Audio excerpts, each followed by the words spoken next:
Hey, all right. Founder Friday.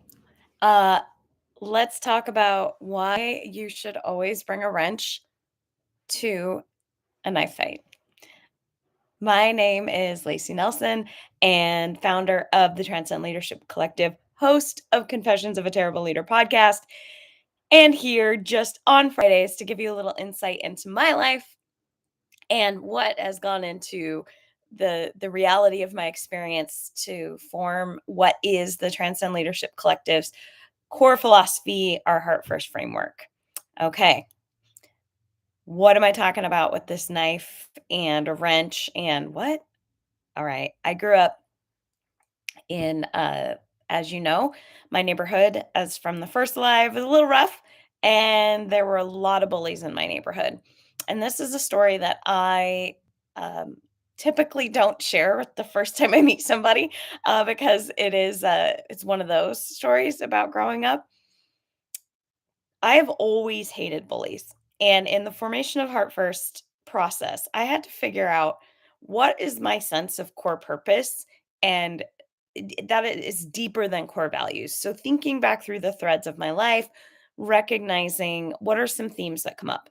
I have always hated bullies and always had a strong sense of duty, something deep in me that I was going to protect, needed to protect people that were being treated as if they were invisible or targeted because they were deemed to be not as worthy for whatever reason as everybody else.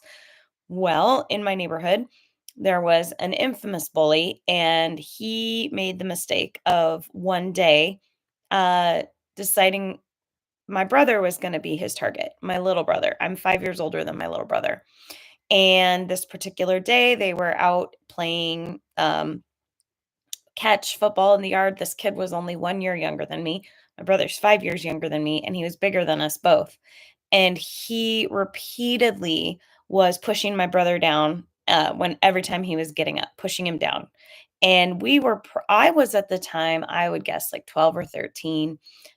So significant age gap at that age, right? So long story longer, um, I went out, yelled at him, told him to get out of the yard, and he was like, yelled at me back, called me some choice names, and I told him leave my brother alone. And I knew that he wasn't going to leave my brother alone. It wasn't going to be that easy. So I followed him over to his house. I don't recommend or endorse this risk taking, but it is what happened because I was in fight or flight mode and I'm a fighter. I was in full fight mode to protect my little brother, and I followed him over to his house, and he kept screaming at me and I was yelling at him to leave my brother alone, and he raised his hand to hit me, and it just so happened there was a wrench on the back of the truck bumper that had been somebody was working on it in the driveway, and I grabbed the wrench.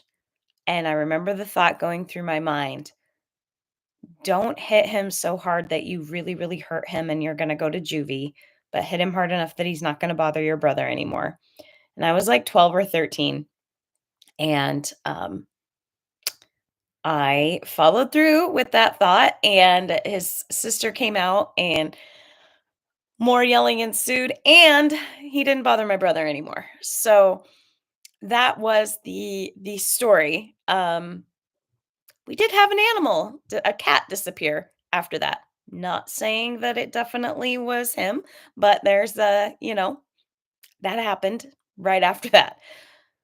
All that to say, following a thread in my life of trying to figure out what is important to me, what matters. My brother is, of course, an extreme example, but that necessity of standing up for people has always been inherent in who I am and is foundational to my philosophy, the way I move through the world, the belief that everyone matters, every single person matters, and everyone deserves to be treated with dignity and respect.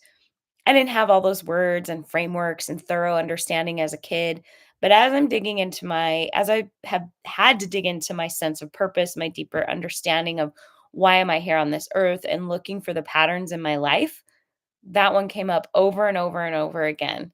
And uh, there was no knife, by the way. Nobody had a knife.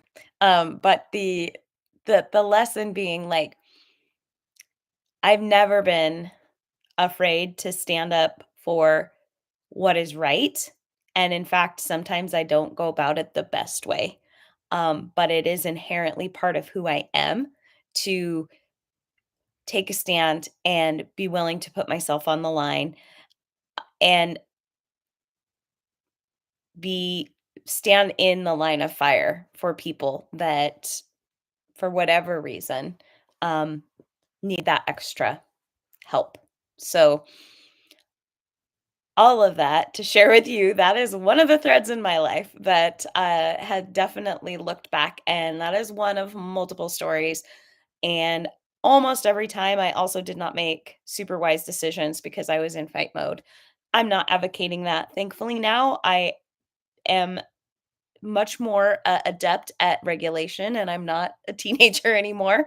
Um, and I no longer have impulses to hit anyone with anything. Um, and but I always will have the impulse to put myself in harm's way to make sure that those that need that extra support and to know that they count and know that they matter, I need them to know that. And that is just part of who I am. So there's a part of our formation story, part of my formation story, and I'd love to know part of yours if you want to share it with me. All right, everyone. See you next Friday.